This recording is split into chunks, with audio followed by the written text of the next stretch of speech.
आज हम इस वीडियो में ऐसे 11 कारणों के बारे में बात करने वाले हैं कि कुंती पुत्र कर्ण को क्यों माना जाता है सर्वश्रेष्ठ योद्धा। महाभारत में एक से बढ़कर एक योद्धा थे। कर्ण से भी महान योद्धा बार्बरिक था, लेकिन उसे युद्ध करने का मौका मिला ही नहीं। अश्वत्थामा एक महान योद्धा था, लेकिन उसकी महानता वहीं खत्म हो गई जब उसने पांडवों के सोते हुए पुत्रों को मार दिया था। एकलव्य भी एक महान योद्धा था, लेकिन वह युद्ध नहीं लड़ सका। गुरु द्रोण, भीष्म और श्री कृष्णा को हम इसमें शामिल नहीं कर सकते क्योंकि वे तो देवता थे। दरअसल कर्ण ही एक ऐसे सर्वश्रेष्ठ योद्धा थे जिन्होंने विपरीत परिस्थितियों में भी एक सर्वश्रेष्ठ योद्धा के रूप में खुद को स्थापित किया था, और वह भी धर्म सम्मत रूप में। तो आइए जानते हैं उनके बारे में, इसके कारण उन्हें महान योद्धा माना जाता है। सबसे पहले अगर आप हमारे चैनल पर पहली बार विजिट कर रहे हैं तो हमारे चैनल को सब्सक्राइब कर दें। नंबर 1, अर्जुन का साथ देने के लिए जगत के स्वामी थे, लेकिन कर्ण के साथ देने के लिए दुर्योधन ही था। अर्जुन पूर्णतः श्री कृष्ण पर आश्रित थे, जबकि इधर दुर्योधन कर्ण पर आश्रित था। नंबर 2, द्रोण ने वह संपूर्ण शिक्षा नहीं दी जो द्रोण ने कौरवों और पांडवों को दी थी। फिर भी कर्ण ने परशुराम से बची हुई शिक्षा छल से प्राप्त कर ली थी। अगर कर्ण अर्जुन जैसे योग्य होता तो भगवान परशुराम कर्ण को शिक्षा देने के लिए तैयार नहीं होते। नंबर 3, कर्ण एक सच्चा मित्र होने के साथ दानवीर भी था। भगवान श्री कृष्ण भी इस बात की पुष्टि करते हैं कि कर्ण से बड़ा कोई दानवीर नहीं था। कर्ण जब यह जान जाते हैं कि मेरी माता कौन है और मेरे भाई कौन है, तब भी उसने मित्रता का धर्म निभाया और दुर्योधन का साथ दिया था। नंबर 4, श्री कृष्णा की योजना के अनुसार कर्ण के द्वारा अर्जुन के पिता इंद्र द्वारा छल से कर्ण के कवच और कुंडल दान में मांग लिए थे। बाद भी कर्ण ने एक सच्चे योद्धा की तरह युद्ध लड़ा। नंबर 5, कर्ण ने जरासंध को अकेले ही हरा दिया था, जबकि भीम ने श्री कृष्ण की मदद से जरासंध को छल से मारा था। नंबर 6, भगवान परशुराम के द्वारा दिया गया विजय धनुष कर्ण के पास था। योद्धा के पास यह धनुष होता था, योद्धा के पास ऐसा अद्भुत घेरा बना देता था जिसे भगवान शंकर का पशुपतास्त्र भी नहीं भेज सकता था। कर्ण को महाभारत में तब तक नहीं मारा जा सकता था जब तक उसके हाथ में विजय धनुष था। उनके हाथ में विजय धनुष छूटने के बाद अर्जुन ने अंजलिका अस्त्र से कर्ण का वध किया था।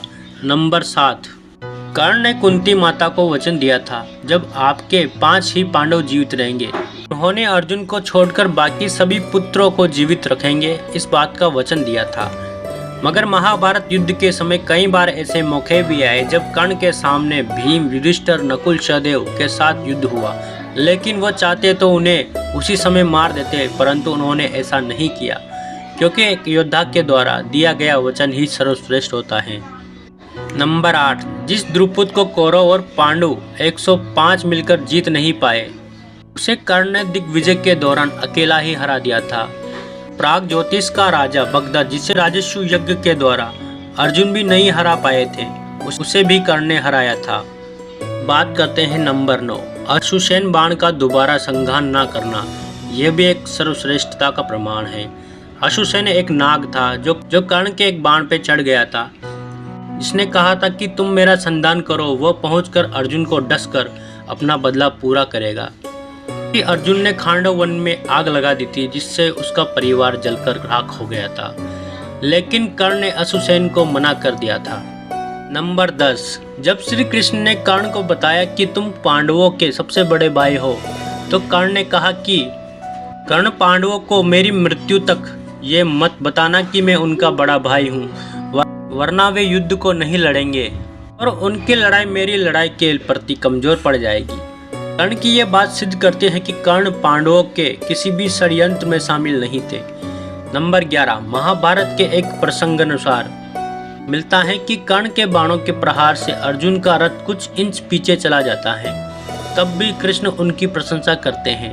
तब अर्जुन कहता है कि मेरे बाणों से कर्ण का रथ तो बहुत पीछे गया था, तब भी आपने मेरी प्रशंसा नहीं की। तब अर्जुन की इस बात पर भगवान श्री कृष्ण कहते हैं कि कर्ण के रथ पर उसके सारथी महाराज शल्य बैठे हैं, परंतु तुम्हारे रथ पर मैं यानी स्वयं नारायण और महावीर हनुमान बैठे हैं। अब भी कर्ण ने तुम्हारा रथ पीछे धकेल दिया, तो सोचो अगर वीर हनुमान नहीं होते तो क्या होता। इस प्रकार कर्ण को महाभारत का सर्वश्रेष्ठ योद्धा माना जाता है। तो दोस्तों इसमें आपकी क्या राय है? अर्जुन और कर्ण में से कौन सर्वश्रेष्ठ था? कमेंट करके ज़रूर बताइए। अगर आपको वीडियो अच्छा लगा हो तो लाइक करना ना भूलें। Thank you so much. मिलते हैं अब एक और नए वीडियो के साथ। तब तक अपना ख्याल रखिएगा।